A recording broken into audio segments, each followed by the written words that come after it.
So good afternoon, attendees. It's great to have you here today attending the PMI conference, specifically the youth program. My name is Bishan, and I'm a project specialist skilled in using project management tools and solutions to drive positive business outcomes. Just like some of you, I was once a youth and now deemed a millennial, and next I'll be heading into retirement. I started my career as a developer and then joined Microsoft as a graduate where I undertook certain project management initiatives.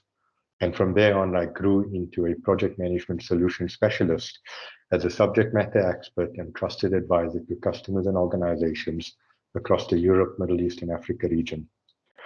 So you may still be embarking on a journey to undertake further studies at university or colleges or start seeking employment. So today's topic is based on what is success, okay? Trying to understand what success is or means in today's modern business world using ancient wisdom or key concepts. Some terms comes from studies I have taken as a student in philosophy, which I have applied in my personal and business areas. I encourage you to listen, digest some of the concepts with an open mind, sit back and concentrate. One of the key words discussed in today's session. For purposes of the presentation, I'll be switching off the video and we'll continue with the presentation. I'll switch it back on towards the end. Okay. So let's look at what success actually means. Typical dictionary definition of success, okay? The accomplishment of an aim or purpose, an achievement of a desired aim, attainment of fame or wealth, okay? The good or bad outcome of an undertaking. And I specifically like that, which is underlined, a bad outcome, because that we can always result to failure, okay? Could failure actually result in success at a later point in time? So if we were to look at the diagram on the right-hand side, what people see, okay? The iceberg illusion, very importantly, we tend to see people's success. But what we don't see, okay, or what people really don't ask or investigate is what were the actions that actually led to that person becoming successful. We don't notice the persistence of the individual, the failure that they've been through to get to the success that they've achieved. What have they sacrificed in terms of social engagements, family life, disappointment? Have they come across it? Discipline, having to, engage 12, 14, 16-hour days, to study, to work, to become successful in that endeavor, and the hard work and dedication they've put through to it. But if we were to look at success from a business world, does it mean, a strength, weakness, opportunities, and threat assessments, what we call SWOT? Is it driving value? Is it aligned to a vision of the organization?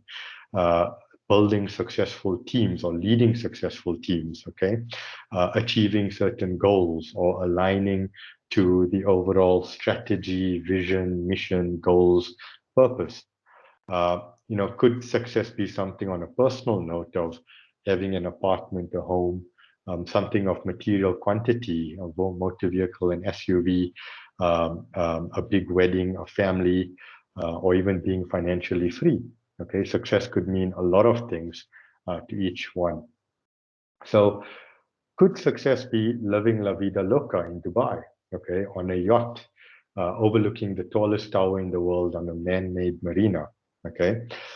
Is it an old man who does laundry in what we call Dhobi Ghat in Mumbai, a guy who has worked as a window washer, cleaning some of the tallest residential buildings? Could it be Van Gogh, the painter who became successfully famous after his death? Okay, is success making sure you reach a summit of one of the highest mountains in the world? Is it a worker in, India, Mumbai, that's relaxing like a king in one of the slums with the best view of the city skyline? So you see, success is different to each one of us. So what exactly is success? And let's unpack this from a physiological need, a project need, and a philosophy need. Okay, So if we look at Maslow's hierarchy of needs, a very old kind of analogy here as well, but we have to look at it from a basic needs, psychological needs, self-fulfillment needs. Okay, what is that from the very bottom? Food, water, warmth, rest, having shelter, the basic securities, social circle, intimate relationships with friends, having a feeling of accomplishment. Okay, and then obviously self-actualization, achieving one's full potential, including creative ideas. And something funny I've seen recently was actually including Wi-Fi and battery there as a must-have. Now, if we look at it from a project perspective, okay, what are the layers in project success? And I can link this up to my personal business and my business opportunities that I drive in terms of project is an initiative, an endeavor that's executed on schedule, on budget, within the agreed scope. And as we move further up the triangle, meeting quality requirements, satisfy quality expectations, all right, meeting the organizational and market needs, and then ideally at the very top, achieving the desired outcomes. And that means you've had product success or project success, and that output relates to creating value, okay, which could be the definition of success as well. From a philosophical perspective, it could be a one's desire for self-realization. Okay, having being in the younger days, we have lots of desires around the lifestyle we want to live, the clothes we wear, the cars we want to drive, the holidays we want to go on with our family and friends, maximum desires. But as you grow from youth to Gen X to Gen Z to millennial, into adulthood, you may find that some of these desires would dissipate and disappear, and you may have fewer desires with the bigger purpose of self-realization as well. So that could be a criteria of success or a definition of success as well. All right. Now, we have to understand something, and this may be a new concept to those attending today, is that it is a very competitive world that we're currently living in. Okay, for the last 18 months plus, we've been living in a pandemic. Because of the pandemic, we've seen a increase in unemployment figures or statistics. Job security is on top of mind for those people who are employed. We're seeing issues like gender-based violence, mental awareness are some key areas of focus that we need to try and address. And when all of this is happening around us, right, how can you become an achiever in a field that you are going into, and one way to try and understand this is to kind of have what we call a powerful intellect. Okay. Now, intelligence is something you may be aware of. Okay, intelligence is that body of knowledge that we study from the books, from the universities, from the schools, etc. Intellect is taking that and converting it to wisdom to prepare ourselves with the challenges of life. So if your intellect is neglected or weak, one would need to compensate by striving hard to make a living. All right. Now, the intellect and mind, what you see highlighted there in the gray box, are two equipments that drive the body to act. Okay. And the intellect is the ability to think freely, logically. It is the faculty to reason and judge without bias, meaning to remain objective. Okay. With a sharp intellect, your thinking becomes clearer, the reasoning precise, and your judgment becomes perfect. If you think about the mind, it's a seat of impulses, the feelings, the emotions, the irrational behavior. Okay. And if we were to take this further now and we look at something, what I've drafted here called, just kind of the past, the present, and the future. Okay. Now, what we have to look at here, and you may not have come across a model of this sort, right? But it's from the books I've studied, and I've kind of built this little model around here. So the first one is you need to look at stress, because if we don't have the desired outcomes in terms of success or we reach failure, that individual will obviously be stressed. And if we define stress is, worries of the past, anxiety of the future, our inability to deal to deal with the certain act or action at the present moment. Okay. Now, the lesson on success that we need to look into is that success is an effect. Okay. And if we look at success or the word effect, it's something that belongs to the future. And if we look at, like, in terms of Science 101, we realize that for every effect there's a cause, for every cause there's an effect, right?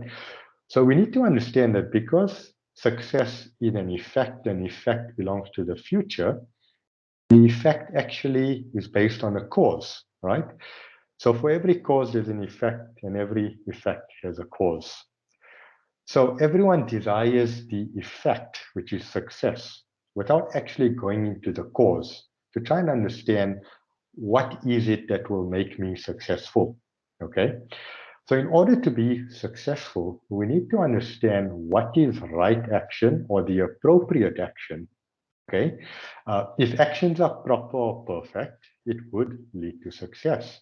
But if the actions are improper or imperfect, it would ideally lead to failure. All right. Most people now, would crave for the result, in this case, the fruits of the action, without planting the seed. Okay, so I hope that is making sense. And what I find here is that individuals normally would work with expectation. And when that expectation is not met, it leads to agitation, anxiety, and stress. Okay, and that's what we're going to be unpacking in the next few slides in terms of, the components of success, or what makes up success.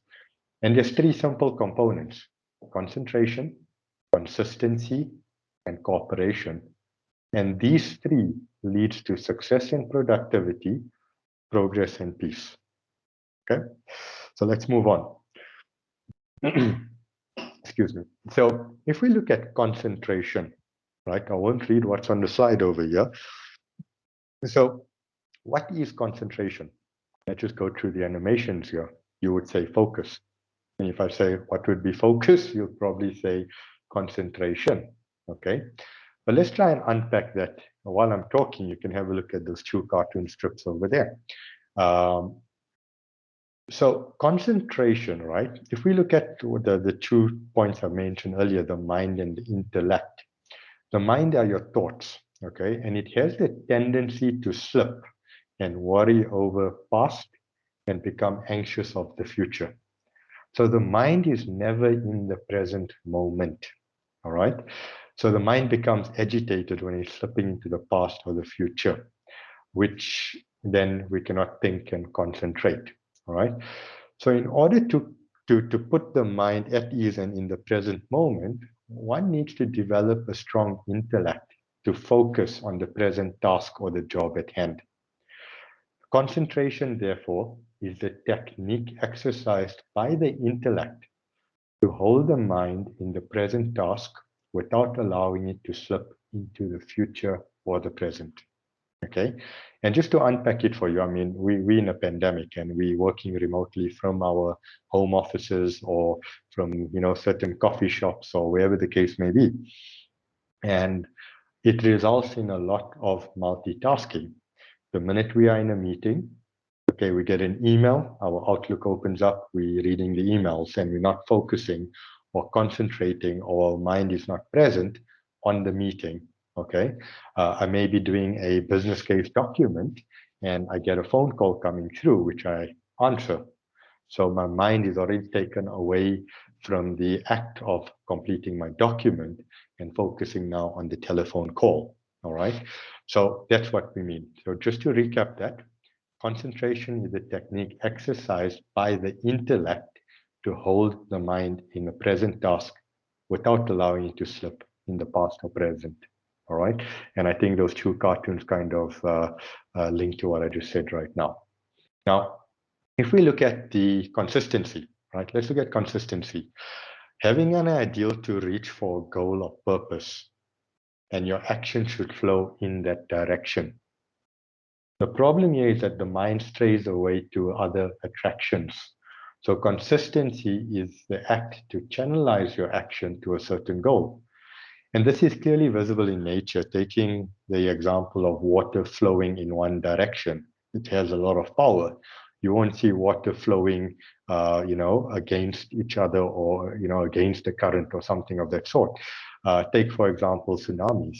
Water will flow in one direction. When there's flooding, it goes in one direction, and it's a force to reckon with. It's powerful. All right.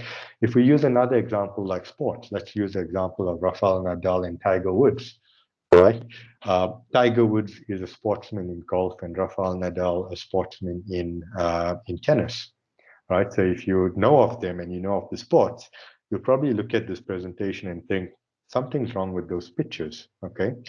Now imagine Tiger Woods being a golf professional, but moving away from his practice of golf and partaking in tennis lessons. Okay. That would probably ruin his golf game. Right, and the same goes for the tennis player Nadal. If he were to focus on going to play golf or football or something of that sort, taking him away from being consistent in his training on tennis, all right, he wouldn't be successful. If we were to look at the last one, cooperation. Cooperation, okay, is to achieve a goal or objective, right? In order for someone or an organization to achieve a goal or objective, one would need a spirit of cooperative endeavor. Okay, I could never tell myself that I have been successful, I alone, as in any of my ventures or objectives, right? You always have to analyze who or what had an impact in you achieving your goal. Okay, so it could be your family, your siblings, your friends, your parents, your manager, your mentors, anything of that sort would have a small impact on you attaining your goal. And then also from a corporation perspective, it's removing selfish motives and working in a selfless manner without seeking the fruits of action or having expectations. As I mentioned early on, if expectations are not met, worries and agitation settle in, which causes stress and strain. So to work in a cooperative endeavor, in a selfless manner, without seeking the fruits of action, okay, or without expectation, should be the way going forward.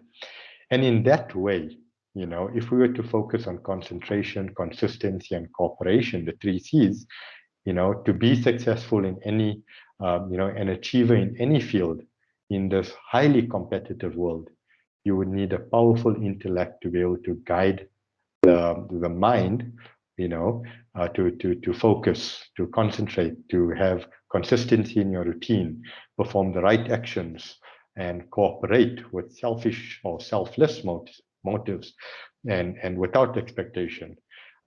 Following these three disciplines,